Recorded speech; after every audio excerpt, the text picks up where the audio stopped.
Hey, it's Travis. Too many camp directors run just on gut feel. Our free Resilient Camp Blueprint Diagnostic is your dashboard for resilience.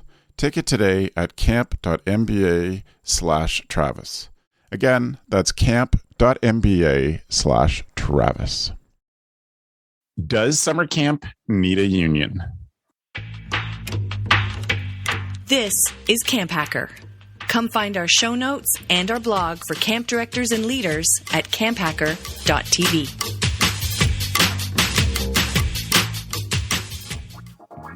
Do you ever feel like you're spending so much time at the office that you have no time left for camp? With UltraCamp, you can track attendance, manage staff applications, and streamline registration so you'll be back outside in no time. Find out more at ultracampmanagement.com/camphacker. Hello, Camp Mavericks. Welcome to the CampHacker Podcast. My name is Travis Allison. I work for Go Camp Pro, and I am excited to be with you on this CampHacker's 150th episode, the first episode of our 12th season. Welcome to the show. I'm Ruby Compton. I'm the Chief Exploration Officer for Ruby Outdoors and a podcast host of the staff training podcast, Camp Code. Hello, my name is Alana Matteson, and I am currently a Trader Joe's crew member, but have just about 8 years of year-round camp experience, including being a program manager, an assistant camp director, and a camp director as well. Welcome to CampHacker, Elena, and Camp Code. This is a co-production of the CampHacker Podcast and the Camp Code Podcast. As we begin our season off here together, we've been brought together by Elena and her very smart question in the Summer Camp Professionals group. And it was a topic that definitely got some interest, surprisingly less pushback than I thought. But some pushback. And so I thought it would be good to spend some time and talk on this. So we're grateful to have you, Elena, join us on CampHacker for the first time. And thank you for this amazing idea and your thoughtfulness in bringing up this topic. We're grateful to have you. Where this all comes out of, we're recording in September 2021. So that'll just, if you're listening later in time, you throw yourself back to that time and remember what that summer was like. It has been a tremendous year and a half for camp people and very stressful and lots of big changes. And I want to ask you, Elena, why you raised the question at this time. But I want to get one thing, just so that kind of I can get away from it so we can focus on this discussion. One of the things that this brings up for me is that I choosing to think of this as an opportunity, that we need to, not just in the camp industry, the whole world needs to better value people who work in child and youth development. And we need to put more value in that. That's a bigger discussion than what happens today. I certainly see that is one arm of all of the arms that would need to come with a solution. So I just want to acknowledge that. And then I want to focus on this very specific discussion. So Elena, what brought this up for you and what made you put the question out there? Yeah. So, it's been kind of this theme of better pay, better conditions in general for employees has been a conversation happening not just in the camping industry, but with just the federal minimum wage and all of that movement as well.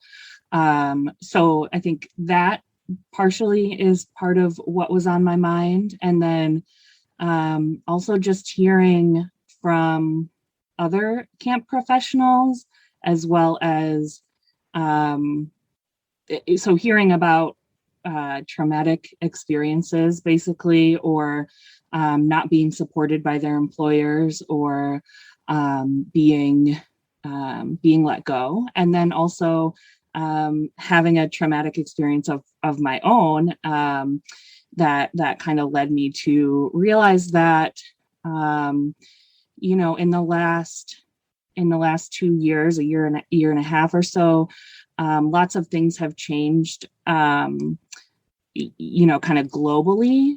And I think in the camping industry, lots of organizations have been impacted, and I'd be interested to see kind of a breakdown between, camp directors and program directors versus, your executive directors or the leadership of organization, the board of directors of different organizations, just seeing who has carried the brunt of that, of these changes. I've seen a lot of people get let go, and it doesn't always seem to make the most sense when you look at the organizational breakdown. And I know that, some of those things can't be avoided. We're in a global pandemic here and all of that. But where I see a need is in that the people who are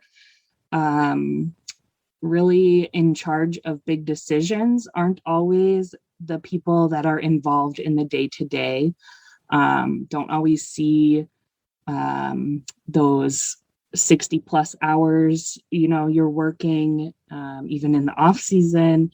They don't always see all that goes into it. And so I've just been reflecting on this idea of how we can give them the tools to move the camping industry forward into a more equitable, supportive space where we're taking care of people and where we are an example for other industries. And I think where camping is at puts us at a really neat position to be an example for other industries, right? So we intersect with all these different, childcare, food service,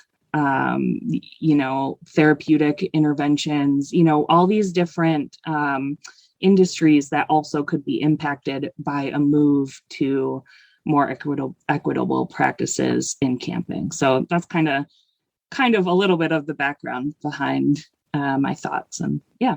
This discussion, and there's a lot of pieces of this I want to pick up, but this discussion has so many undertones of, those executives or those older directors, has so many undertones of people saying that hazing's okay because it was done to them.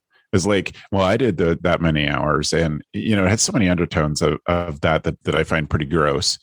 But people in those positions of power do not seem to be sensitive to how the world has changed, how the care that we offer is changed, how our clients have changed, et cetera. Ruby, for you, what are some of your initial thoughts and things that, what are your initial thoughts on this? Yeah, I mean, I saw this first come up on Twitter and was kind of like tell me more, and here's some questions that come to mind right away. But I think the point that you just made, Travis, is really smart, that for so long, it was, this is what the industry is. If you don't like it, you can go somewhere else.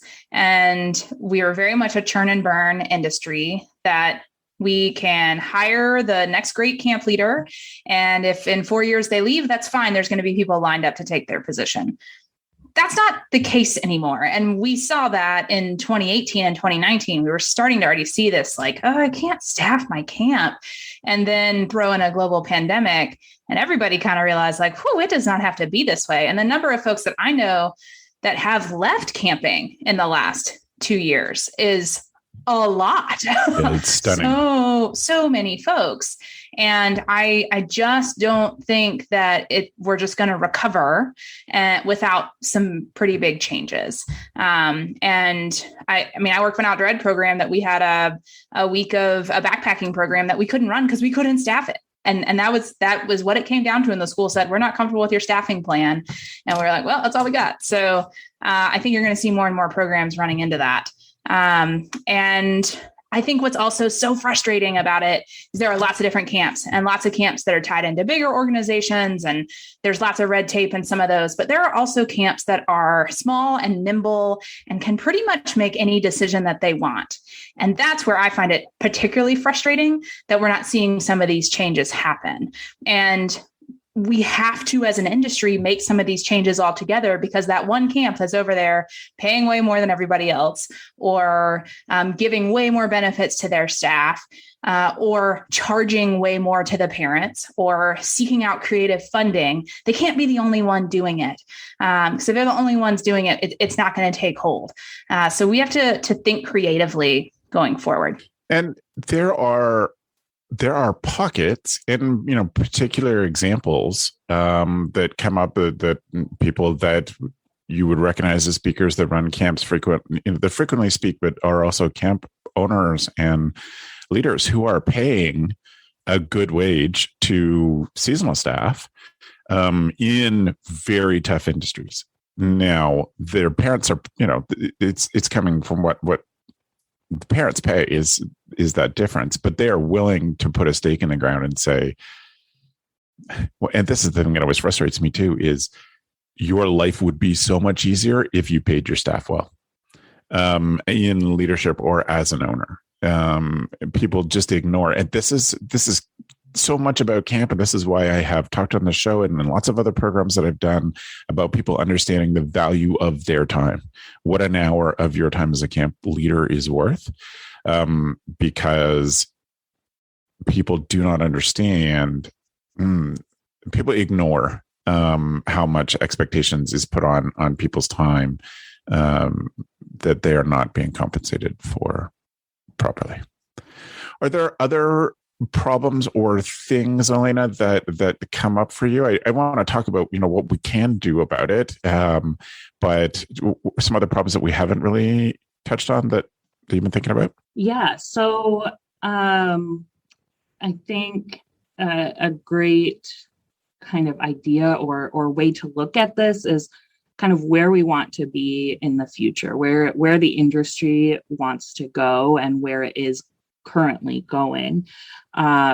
So like some things I see in that is that I think most camp directors, they want to be able to equip their seasonal staff for future jobs. They want to give them the tools they need to advocate a better salary or to negotiate those types of things. And then overall, I really think that, as I said, that camp directors in general want the industry to be an example for other industries.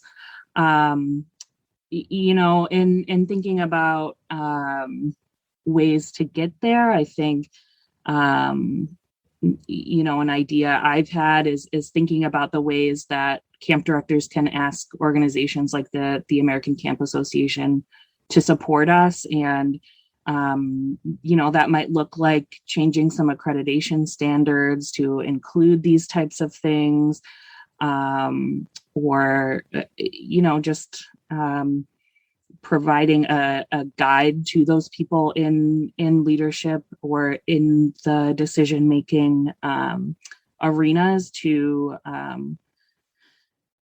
that describes kind of what the best practices are for hiring a camp director. I think that's something that we don't really see right now. I think a lot of camp professionals are looking for support. I think they're looking for fair pay. I think they're looking for fair hours or some sort of, hour limit. I think they need a breakdown of what it really means to include housing or seasonal housing, because those are big issues. You see a job posting that provides housing, and that can be really good, or it can be, a pretty rough conditions. And, what does it mean to have a seasonal housing or be required to live on camp during the summer? And then, what are you going to do for the rest of the 9 months? So I also think summer camp professionals are looking for some sort of equity when it comes to family life. And I think people with kids feel that. And I think single people who are asked to cover for their coworkers with kids also feel that. As a single person, I know I have asked to be doing, some of those things while coworkers go pick up their kids or that kind of thing. So, and then I think camp professionals also see a need for protections for counselors or seasonal staff. I think they also want them to have fair pay, fair hours, appropriate housing, all those things too. So I kind of broke down the issues that I see in this arena, and that's really, that support of having friends or, a support network, fair pay, fair hours, housing, and that family life piece is really important as well. Well, and can I add on to that I think one of the things that people will say when we talk about how we are looking for, or asking folks to just consider what it would look like if camp did some of these things that other industries do or are striving to do, they go, well, camp is different. And I think you can still hold the truth of camp is different, and there may need to be some different terminology or different considerations. But that doesn't mean all that other stuff goes out the window. And I think that's a trap a lot of folks fall into. Yeah, it totally. Even the pride with which we say we are youth development professionals and we don't honor our own people in that way is frustrating at minimum, rude at, that because, certainly having childcare, it's blows my mind. We were lucky enough when we were directing that we had seasonal childcare all the time. So before Beth and I were married, Beth had 2 young kids at camp, and so we had childcare for her. That was just a part of her job that was provided. So it's just weird that we run a youth development organization and we don't provide those things to people. So many people I've seen in the parenting at camp group talk about having to pay for their own babysitters or nannies to come to camp and then pay the camp to have that person eat meals at the camp too. It's gross. And family leave as well. Just when people have a baby, that there is, paid family leave of a reasonable amount. I know that is a cultural and legal difference between Canada and the US, but either way, it's hard to call ourselves, youth development agencies or organizations and not honor folks in that way. So, yeah, that's a good point. And I think the other piece around pay is important too. And, publicly stating what the benefits are in job listings is a very small step towards equity. And having staff not be contractually prohibited from discussing their salaries too, is incredibly important to this openness, where I assume organizations would be scared to, just find out that one staff member is a better negotiator than another, but they're doing the same job, is terrifying for those figures in that spot. So what do we do?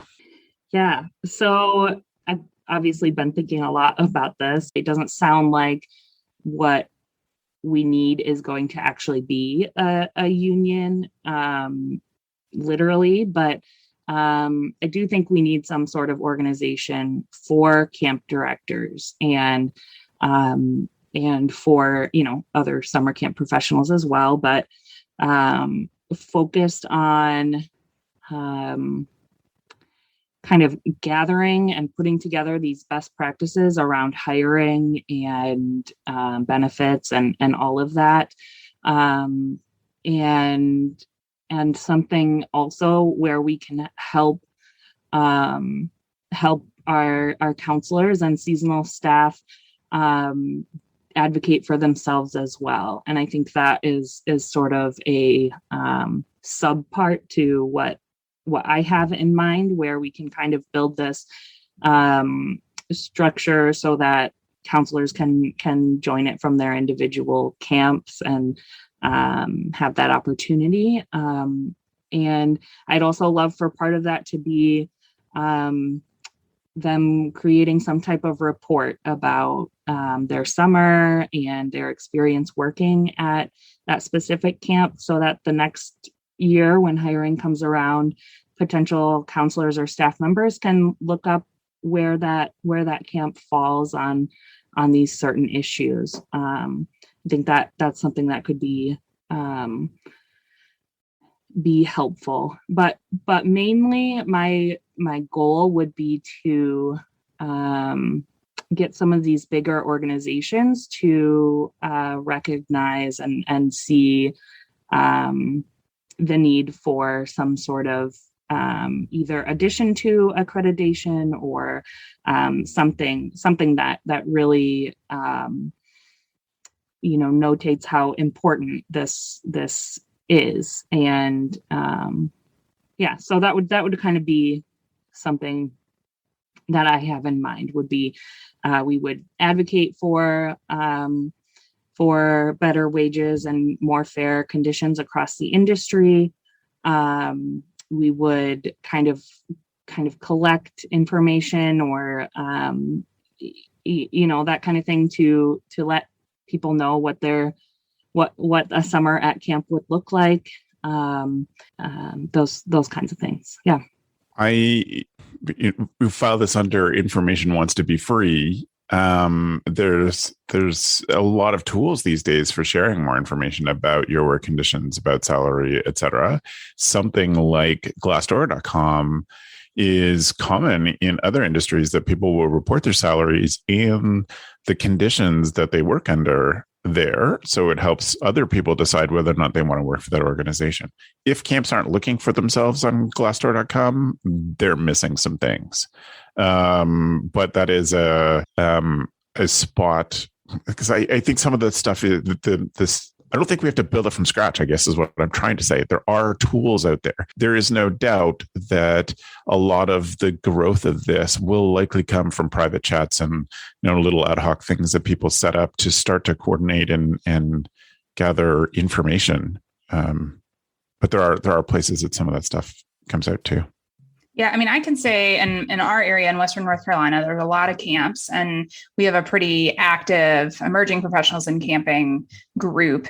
And we've a couple times at the winter retreat had folks fill out an anonymous survey. So it was nobody had any information about who said what, but people filled out information about their pay and benefits. And then we all got access to that afterwards. And there's something really nice about being like, oh, okay, yeah, I'm kind of like right in the middle of the road, or like, whoa, I'm on the way low end of what everybody else is getting offered. And it asked for, again, some of the unique things that we do get at camp, things like housing, things like flexible work schedules during the off season, things like being able to have pets at work. That may not be something that's allowed everywhere, and so even just that little bit and taking time to do that with folks in the area was really, really educational. And I can't help but wonder, there is such a thing as living wage certified. Like, how many camps have that certification?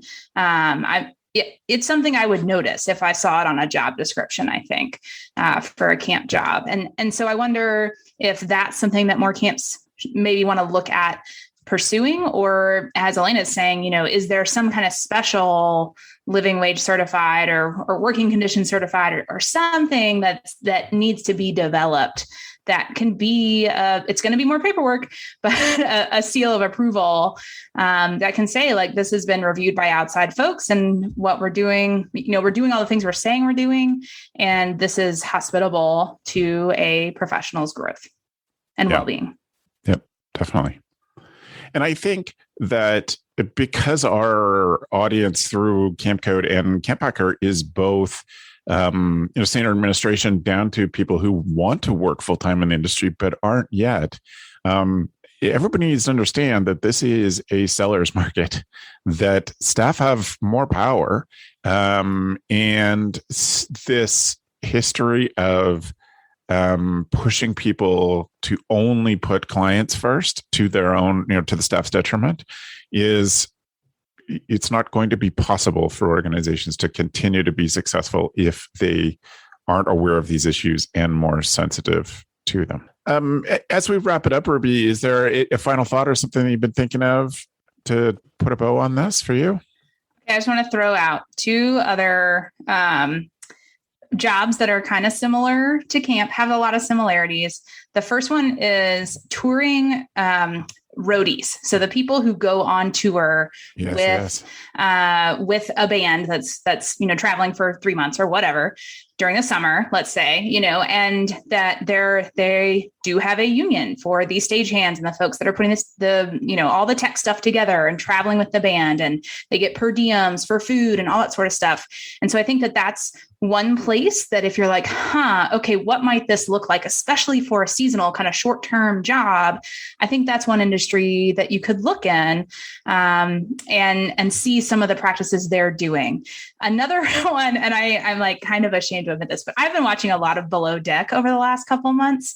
And there are many times, if you're not familiar with Below Deck, it's a reality TV show. It's about yachting and rich and famous, right? Or on lots of money to burn. But there's so many times I'm watching it and there's like really great things that I see that happen. And I'm like, like camp directors could do this job, or like, you could learn so much about the management here. But also like a camp director could walk into a yachting job and be fine. I have like full confidence. And they get to the end of their 3 days or whatever is their charter. And they're basically dealing with children who are they're not children, but it's adults who've been drinking a lot. And they get to the end of the charter and they get to take a tip. And like that tip is going to be $1,600. Like, can you imagine? And I know it's a different population, but can you imagine if after like 3 to 5 days of work, you were walking home with $2,000 in your pocket? Like, I mean, right now I'm considering working on a big sailboat or a big yacht in the Mediterranean. So I just think that there are answers out there. We just have to look outside of the bubble a little bit and think creatively. Yes. And I would say I hope our goal is to get wages to a point where tipping is frowned upon because people are getting paid what they're worth. But I take your point, Ruby, and thank you for those great ideas. Alana, any wrap-up thoughts or things, maybe a call to action for folks? Yeah. So I think that one thing that kind of gives people pause when they think about this and think about paying their camp director more or their staff more is their program and the kids they serve. And that is a really valid concern, I think that fair pay and fair accommodations, fair working conditions is going to require kind of a whole reset on the way that organizations look at their budgets and what kind of programs they can and can't afford. I've said this a lot, I've tweeted a lot, but I really believe that an organization that can't afford to pay their staff fairly is an organization that can't afford to run the program they're running. And I just think that's it basically. If we are, if that's our main hesitation, then we need to look at what else we're doing. We're doing too much if we can't afford to pay our staff. So I just think that's something that's really important and is going to cause a lot of people to really rethink the way that they're doing things, rethink the programs that they're providing. And I don't want to see less campers at camp. That's not my goal here. My goal is to really grow the industry and to just support the people that want to be there and grow more and grow more fairly and equitably. So I think that's a big thought that I also wanted to bring up was just this idea of if you can't afford to pay staff a fair wage, you really can't afford your program and what that means for different organizations. The other kind of like call to action thing would be to just join our conversations on the Facebook group, Summer Camp Professionals. You can also send me an email. I'm sure we'll talk about our contact information and stuff. I'm working on building up just kind of another area where we can have these conversations for people who are ready to be constructive and do some work in actually brainstorming what this type of organization or something looks like. So if you want in on that, then feel free to send me an email. And I also have a Google form that I've posted on Instagram, on the Summer Camp Professionals Facebook page. And so you can fill that out and I'll have your information. And the responses I've gotten from that, I think I have like 36 or something so far. And just some of the things like that people have said in their comments, things like, this is so relieving that we're having this conversation. Just very people, that word is one that really sticks with me, relief. I think it's something we've all been thinking about and worrying about for, something I thought about when I started my career in camping 8 years ago. So I think now with the pandemic, it's kind of inspired more conversations. So yeah, you can follow along or hang out. And I know that this is coming out in a couple of weeks. So we'll be a few more people will come out of their post-summer, hiding away and hoping that we can have some more conversations in the next few weeks and see where this is all going. That is great. Well, we're so grateful for you bringing up this topic, Alana, and for what you've added to the discussion before today and today. So thank you for that. At this time, then, we want to take a moment and just thank our sponsors. The CampHacker Podcast would like to thank UltraCamp for their sponsorship of the CampHacker Show. Exclusive to CampHacker listeners, you can discover the 10 best marketing tools and tips for camps by visiting ultracampmanagement.com/camphacker. Download UltraCamp's free guide, The Marketing Toolbox. If you ever feel like you spend so much time in the office that you've got nothing left for camp, UltraCamp offers camp's powerful tools that can put you in control of your information. You can automate the billing to your clients. You can create custom reports. You can manage your hiring process, including integrated background checks built right into UltraCamp. You can communicate with your customers and your donors, and you can add the efficiency of automation, one of my favorite words in camp marketing, and have a platform that you can put to work for you. UltraCamp's goal is to provide resources so that their clients can spend more time at camp doing what they do best. If this doesn't sound at all like your registration software, don't you think it should? If you want more information, visit their website at ultracampmanagement.com/camphacker and set up a time to chat. They look forward to meeting you. So then that brings us here to the tool of the week. Tool of the week.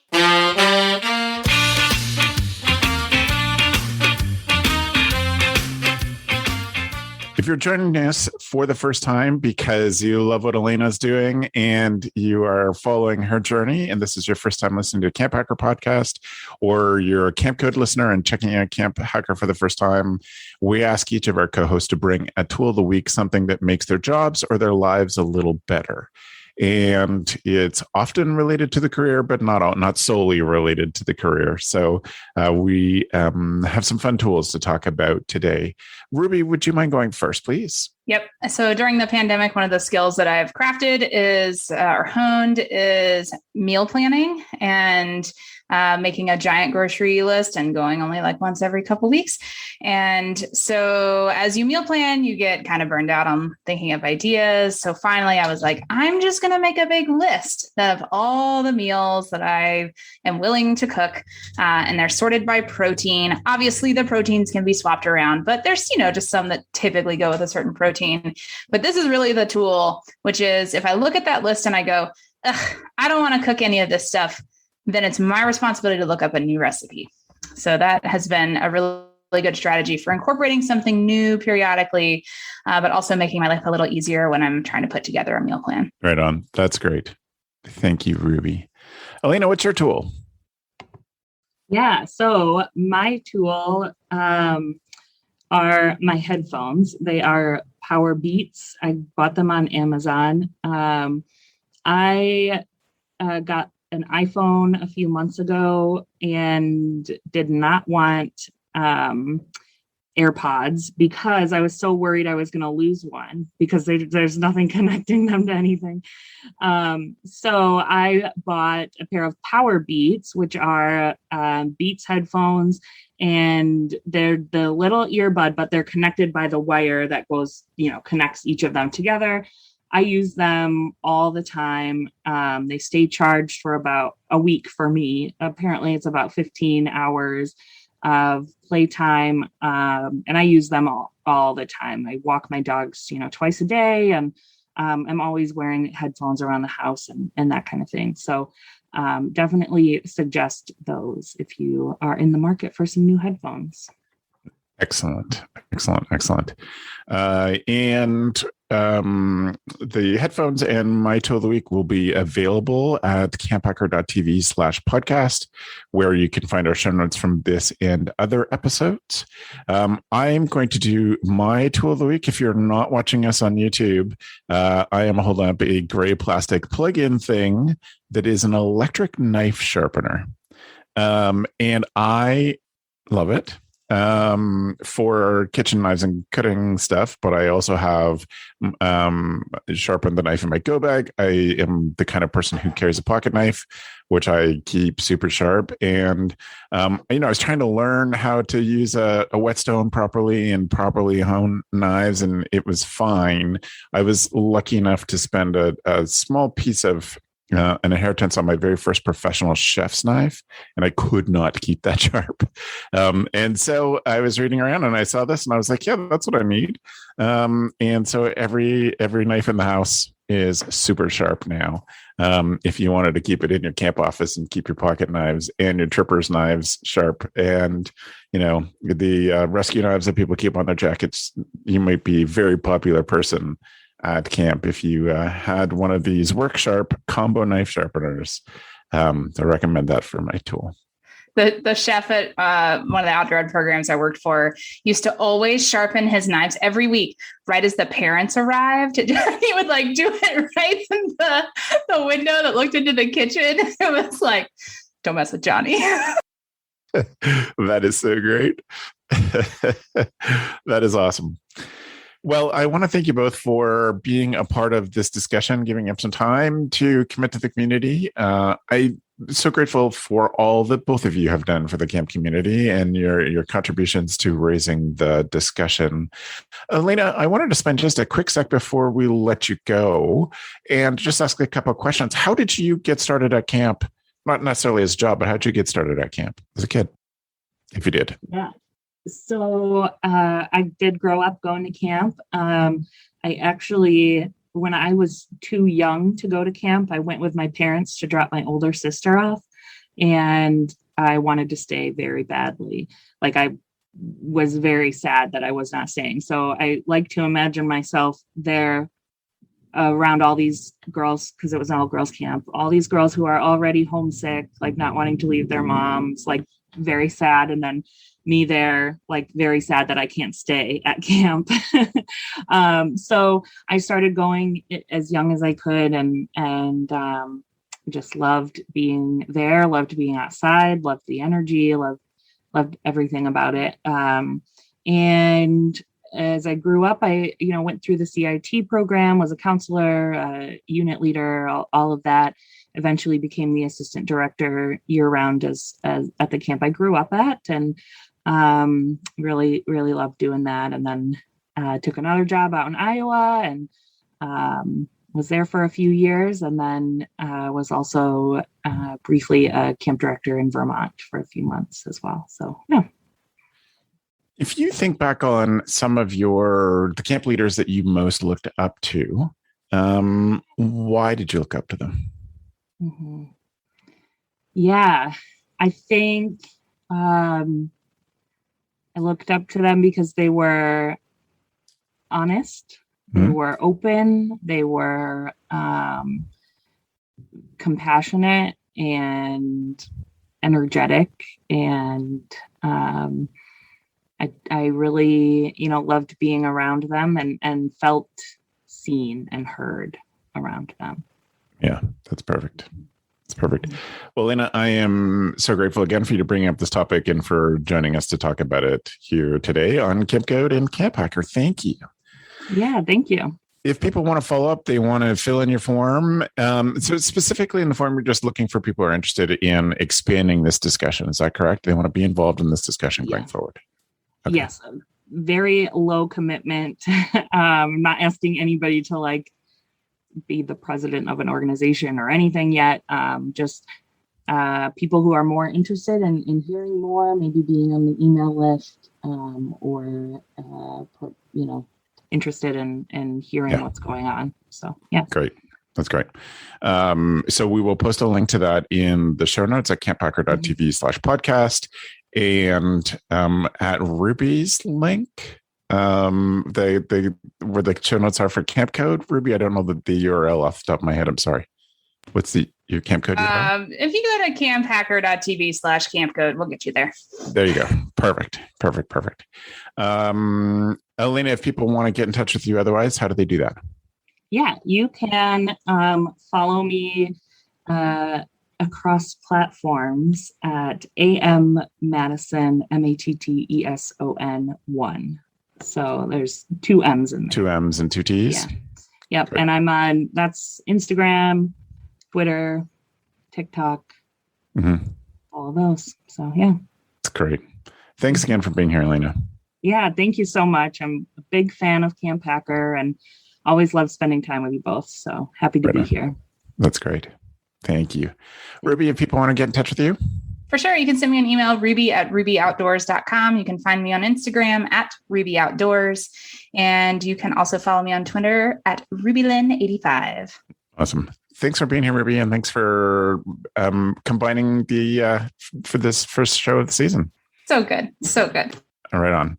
Well, I want to thank everybody for being a listener. If you're watching this on YouTube, we ask that you click on subscribe and join us so you get notified when we put out new videos of all of our shows, not just CampHacker and Camp Code, but all of the Go Camp Pro podcasts.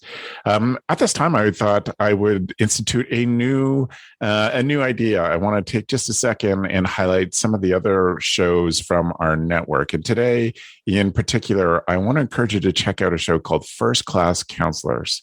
Matt, who's our executive producer of podcasting, and Oliver talk about and offer a short bit of training for seasonal staff. It is built for camp leaders like those who listen to CampHacker and Camp Code to pass on to their seasonal staff. And some really interesting discussion, some great guests. And I hope you'll check that out. I will have many more Go Camp Pro podcast recommendations, including stuff like Beyond Camp that Alana has been on before. But for this moment, I ask you to subscribe to First Class Counselors because there's some great stuff going on there and very valuable things that I think you could pass on to your summer seasonal staff as well. Once again, our show notes are at camphacker.tv/podcast and camphacker.tv/campcode. And we're super grateful to have you. And thank you both for being here. And thanks for the evening, friends. The CampHacker Podcast is brought to you by Beth and Travis Allison, summer camp leadership training and marketing consultants. Thanks for listening. CampHacker, bringing your world into focus. Hey Camp Pros, we love that our industry is built on sharing. In order to foster that spirit, we hope that whenever you share an idea that you learned from the CampHacker podcast, conference, summer camp professionals group, or wherever else, that you're quick to give credit where credit is due. That way, we can all encourage more Camp Pros to share the tips and tricks that will make camp better. Hey, it's Travis. Camp directors often tell me they're just too tired to take on anything new. That's exactly why my free Resilient Camp Blueprint Diagnostic exists. It doesn't add work. It shows you progress. Quick, free, repeatable. You'll know if your systems are paying off without the guesswork. Try it today at camp.mba/Travis. That's camp.mba/Travis.